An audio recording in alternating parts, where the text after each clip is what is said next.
Hello, and welcome back to English in Advance. I'm your host, Jennifer, and I am so excited to be with you today. Now, if you're a regular listener, you know our goal is to help you move forward in your English journey. And today, we're going to tackle something that I know many of you struggle with, and that's listening. We're going to dive into a topic I like to call slow English listening. But please don't be fooled by the name. This isn't about being slow. It's about a powerful strategic approach that will actually make you a much faster, more confident, and more fluent speaker in the long run. We're going to transform your relationship with listening from a source of frustration to a genuine superpower. This is a method that I've seen work for countless learners, and I promise you, if you stick with it, you will see a massive improvement. Today's session is going to be different. It's not just a lesson, it's a full, guided practice session. We're going to slow things down together, and I'll walk you through every step of a powerful process that builds not just your listening skills, but also your speaking fluency. So get comfortable. Maybe grab a notebook and a pen, and let's get started. First, let's talk about why we need this approach. Think about the last time you listened to a native speaker talking quickly, maybe on a podcast or in a movie. How did you feel? Maybe a little overwhelmed. You probably understood a word here and there, but the sentences and the whole meaning of the conversation seemed to fly right past you. It's a common experience, and it's completely normal. Your brain is trying to process so much at once. The individual words, the speed, the linking sounds between words, the intonation, and the overall meaning. When all of this happens too fast, your brain just can't keep up. And it's a bit like trying to catch water with your hands. You feel like you're losing everything. The biggest mistake most learners make is to think they just need to listen to more fast English. They think, if I just hear it more often, my brain will eventually get it. While that's true to an extent, it's not the most efficient way to learn, and it can lead to a lot of frustration and burnout. It's the equivalent of trying to sprint before you've learned how to walk properly. You'll stumble, you'll fall, and you'll get discouraged. Instead, we're going to adopt a different philosophy. We're going to slow down deliberately. We're going to give our brains a chance to catch up and actually absorb the language. Imagine you're learning to play a song on the guitar. You don't just jump in and try to play it at full speed. You play it slowly, one note at a time, until your fingers know exactly where to go. Then gradually you increase the speed. Our approach to listening and speaking is going to be exactly the same. We'll break down the listening process into manageable, deliberate steps. We'll train our brains to hear not just the words, but the subtle nuances of the language. And in doing so, we'll build a solid foundation that will support faster listening and more natural, fluid speaking. This is about building muscle memory, not just for your ears, but also for your mouth and your brain. When you can clearly hear and understand the sounds and structures, you'll be much more likely to produce them correctly yourself without even having to think about it. So, how do we actually do this? I've developed a simple but incredibly effective 3-pass method that we're going to work through together. This method takes a single piece of audio, a short story, a conversation, a paragraph, and it asks you to listen to it 3 times. But each time with a different goal, each pass builds on the last. And by the end, you'll have a complete understanding. And more importantly, you'll have a bridge from listening to speaking. Let's try it out right now. I'm going to read a short, simple paragraph at a slow, clear pace. Your job for this first pass is simply to listen. Don't worry about understanding every single word. Don't worry about the grammar. Just try to get the general idea, the main point of what I'm saying. Think of it as painting with a very big brush. You're just getting the main colors on the canvas. Sarah woke up early this morning. The sun was shining brightly through her window. She felt excited because it was her birthday. She put on her favorite yellow dress and went downstairs. Her family was already there, waiting for her with a big cake and colorful balloons. They all sang happy birthday and gave her presents. She smiled and felt very happy to be with them. Okay, that was the first pass. What was the main idea? You probably gathered that it was about a girl named Sarah and her birthday, and that she felt happy. See? You don't need to understand every word to get the main point. The sun was shining, she was with her family, and they celebrated her birthday. That's the big picture. This is a crucial first step because it trains your brain to not panic when it doesn't understand everything. It teaches you to stay calm and look for the context clues. You're not trying to solve a complex puzzle, you're just getting the gist of the story. Now let's move on to the second pass. This time, we're going to listen to the same paragraph again, but with a different focus. This is where we zoom in and start to look at the details. This is the active listening part. I want you to listen for 3 specific things. First, listen for the verbs. These are the action words, and they are the engines of the sentences. Second, listen for specific vocabulary words you might not know. And third, listen for the pronunciation and intonation. The way I say the words and the rhythm of the sentences. I'll read the paragraph again. And this time, I'll add a few pauses to highlight some of these points. Sarah woke up early this morning.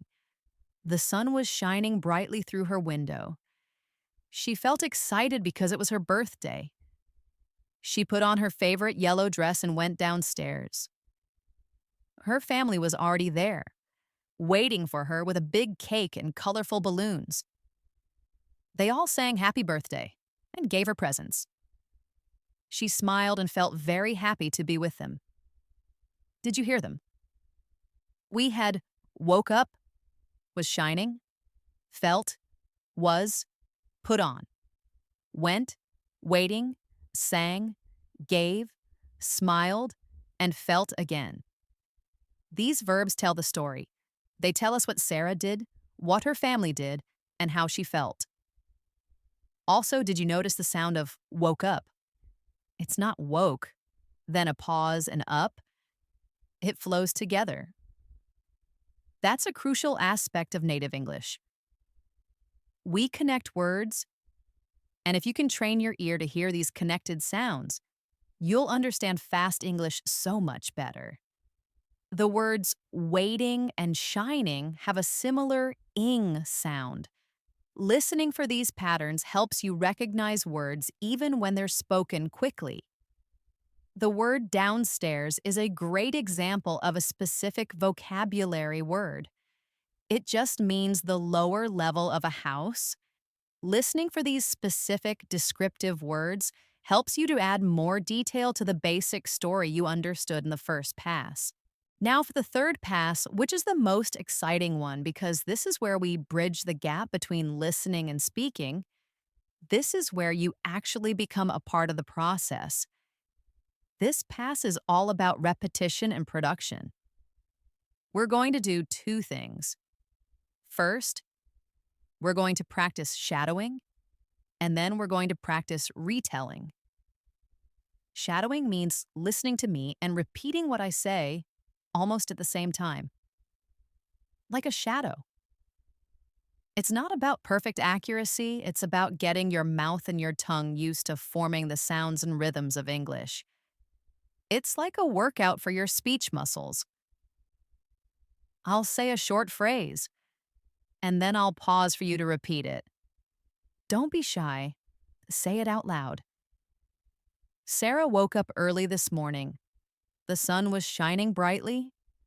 She felt excited because it was her birthday. Her family was already there. They all sang happy birthday. How did that feel? Even if it felt a little awkward at first. You're doing something incredible. You're physically practicing the sounds of English. This is much more effective than just listening passively.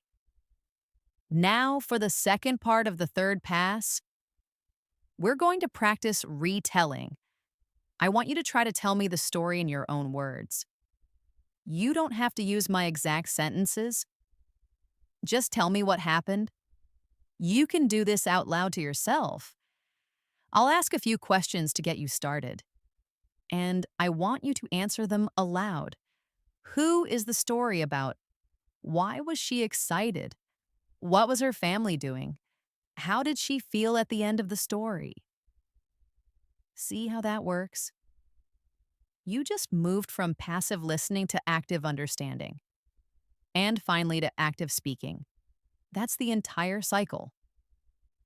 You took the information in, processed it, and then produced it yourself. You have now not only listened to the story, you have truly internalized it. This is how fluency is built, not by passively listening to hours of fast, overwhelming content, but by actively engaging with short, manageable chunks of language. The beautiful thing about this three-pass method is that you can apply it to any type of listening material. This isn't just for simple stories. It's a powerful tool for navigating all the different forms of English you'll encounter in the real world. Let's try it now with a new context. This time, we're going to listen to a short conversation. We'll go through the same 3 steps again. For the first pass, just listen for the main idea. Who are these people, and what are they talking about? Hey, Chris, do you have any plans for the weekend? Hi, Maya. Not really. I was thinking of just relaxing at home. Why? Do you have something in mind? Well, a new science fiction movie just came out, and I heard it's really good. I was thinking of going to see it on Saturday evening. Wanna come? Oh, a new movie sounds great. I'm a huge fan of science fiction. What time were you thinking? The 7 o'clock showing looks good.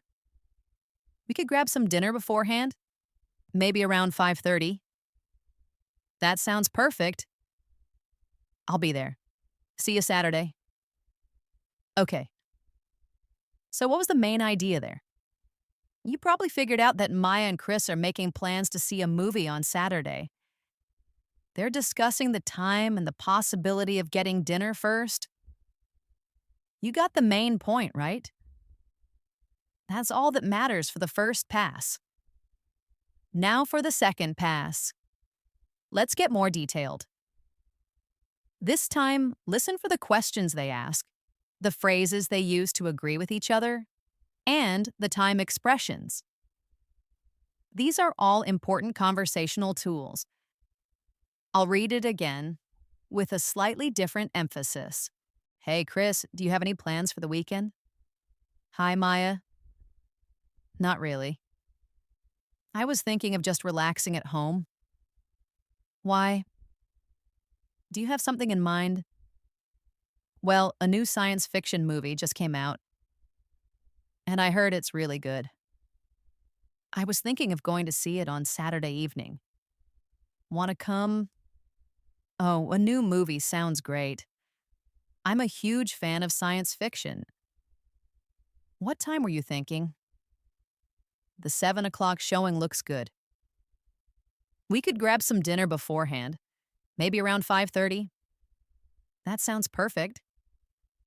I'll be there. See you Saturday. Did you notice all those little details? The phrases, do you have any plans? And what time were you thinking? Are incredibly useful. The phrases to agree, like sounds great or that sounds perfect, are a core part of natural conversation. Learning to hear these specific pieces of language is what allows you to start using them yourself. Now, for the third pass, let's do a bit of shadowing and retelling. I'll say a short phrase from the conversation, and I want you to repeat it out loud, trying to mimic my rhythm and intonation. Do you have any plans for the weekend? Do you have something in mind? Want to come?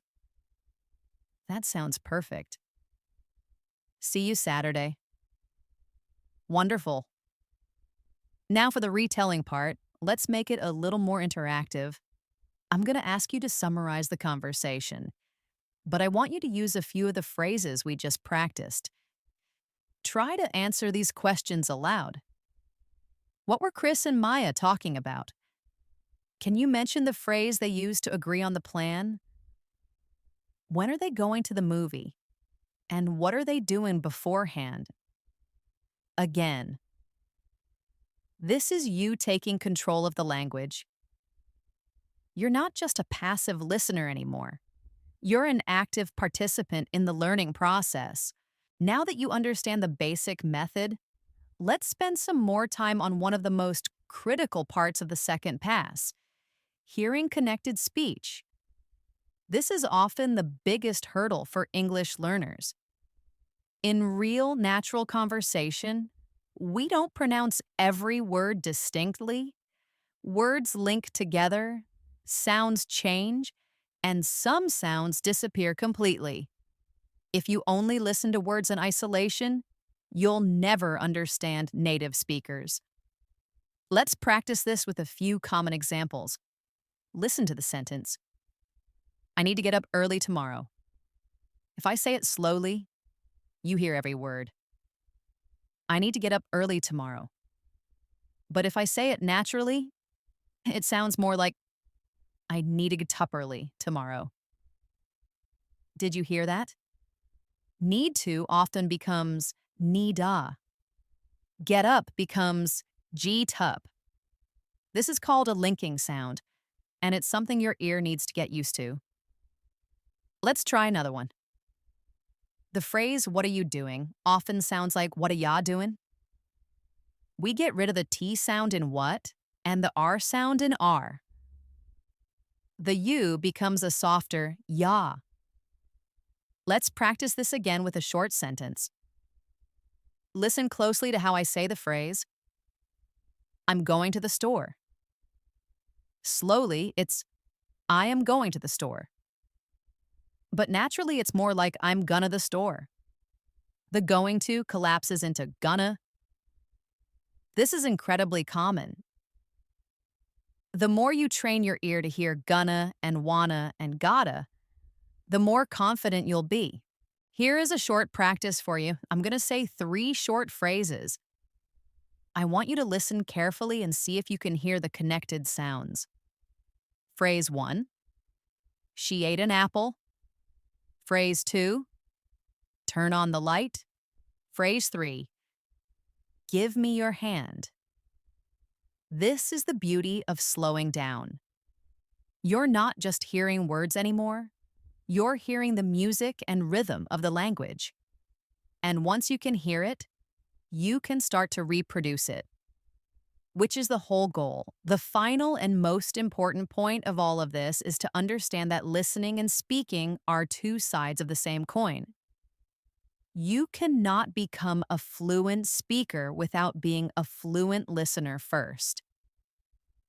Our 3-pass method is the bridge. It takes the input, which is the listening part, and turns it into output, which is the speaking part.